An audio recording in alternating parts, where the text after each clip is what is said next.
Yang satunya nih kelihatan. Oh, alhamdulillah.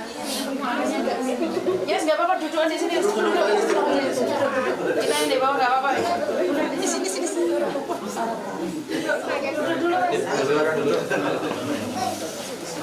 Dia terbongkar kan ternyata.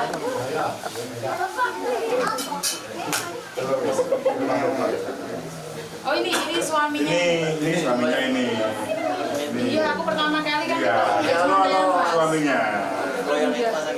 Nah, udah Astrid, terus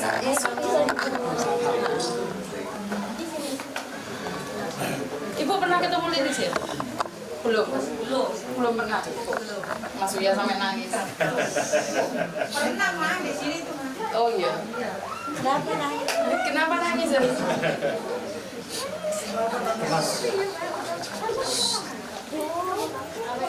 Ada tisu nggak? Karena kan kemarin Mas Uya apa ya? Udah nggak ada harapan untuk Lilis pulang ya Pak ya. Masih ingat nggak saya ngomong itu? Ya saya ngomong karena kesehatannya Mbak Lilis kan menurun ya Mas Uya waktu itu ya Mas Uya. Terus tapi 3 kali ya datang ke Malaysia Mas Uya ya. Iya, pertama kalau nggak salah tanggal berapa? Tanggal 9 atau 10 Februari. Ya.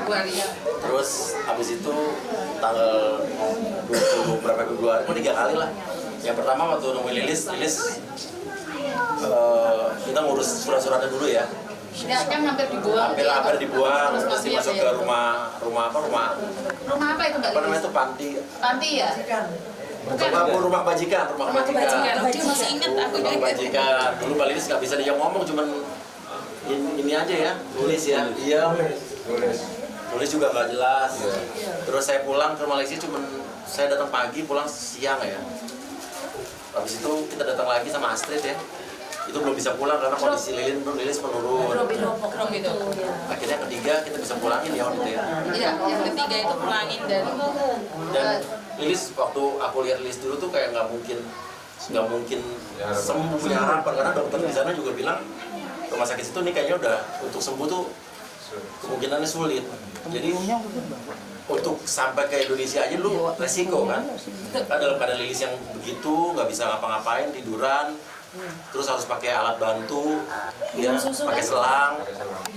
Terus itu perjalanannya sekarang kita sampai datengin 2 dokter untuk mendampingin perjalanan ke sini, dan untuk sampai ke Jember aja dulu deg-degan kita. Selamat nggak gitu. Makanya untuk sampai ke sini aja kita udah bersyukur, dan tapi beberapa bulan yang lalu dapat video dari Mas Yuni ya. Lihat Lilis bisa bicara, ngomong nama aku tuh aku nangis dia. Telepon aku ngomong, ini bener Lilis, ini Mbak Lilis ya Miss? Nah, iya ini Mbak Lilis. Aku bilang, dokter bilang nggak ada harapan hidup. Mas Uya bilang, kalau Tuhan udah berkehendak, tidak ada siapapun yang bisa menghalangi. kejut lah.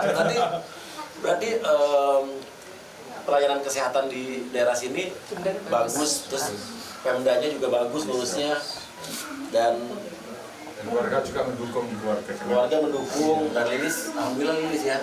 Lilis masih inget gak waktu Bunda datang Lilis kan cuma bisa nulis. Oh, mau sholat ya, mau sholat maghrib aja dulu. Iya, enggak, Lilis tulisnya mau sholat, terus pakai tulisan Arab Allah ini tulis. Oh iya, Allah iya. Terus saya bilang sama Lilis, nah Lilis, kan waktu itu keadaannya lagi drop karena nggak bisa dibawa pulang karena drop lagi kan. Saya bilang, Mbak Lilis mau pulang, ayo baca Al-Fatihah, baca terus, ingat Mbak Lilis, kita bareng-bareng, kita Al-Fatihah bareng supaya Mbak Lilis pokoknya sembuh, kesehatannya baik. Alhamdulillah pas hari ketiga ya. Ditemenin sama Inoko gitu. Masih inget gak ini? Yang di perjalanan di ambulan itu. Dari ambulan terus di pesawat bareng dia Di kapal feri. Oh, makasih nih. Disuguhin Lilis sehat aja udah seneng kita. Dikasih semangka lagi nih. Sebenarnya kalau dipikir-pikir ini kan mukjizat yang sesungguhnya, yang sudah nggak ada harapan, akhirnya dengan bantuan tangan-tangan Tuhan, malaikat-malaikat yang bersayap Ada yang Mbak Lilis selalu. Hubungan keluarga. Mas istrinya